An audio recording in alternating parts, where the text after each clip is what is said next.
खाने के फायदा तो पता ही होगा, तो आज हम बताएंगे आपको इनके छिक्कलों का फायदा। आपको लिवोलिन खाने की जरूरत नहीं है। खांसी, अगर आपको बहुत तेज खांसी हो रही है तो आप इनके छिक्कलों को खाइए।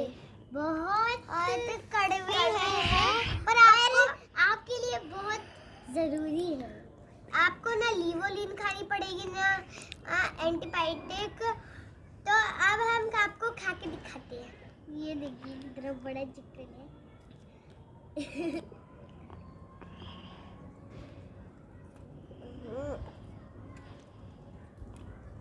क्या खा रहे हो बच्चों? पोमेग्रेनेट का छिक्कल।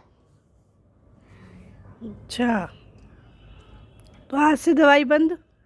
हाँ। जो तुमने 2-2, 3-3 शीशियाँ दवाई की खा खा के मैं दुखी कर रखा था, आज से वो बंद हो जाएगी ना फिर? हाँ।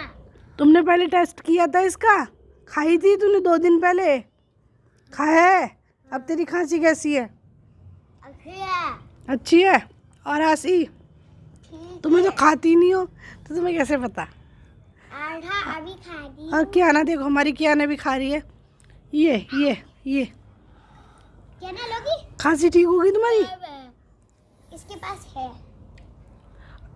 आशी, आपने नहीं खाया? एक इसके छोटा सा खा रही हूँ, एक और खाती हूँ। और अंशु? ओ भाई अंशु, कैसा है बेटा टेस्ट में? बहुत कड़वा। बताओ फिर। देखो। मतलब कड़वा तो होगा पर आराम बहुत करेगा दवाई की तरह, है ना? जरूरी बहुत है। अच्छा, अगर हमारी वीडियो आपको अच्छी लगे तो उसको लाइक करिए और सब्सक्राइब करिए।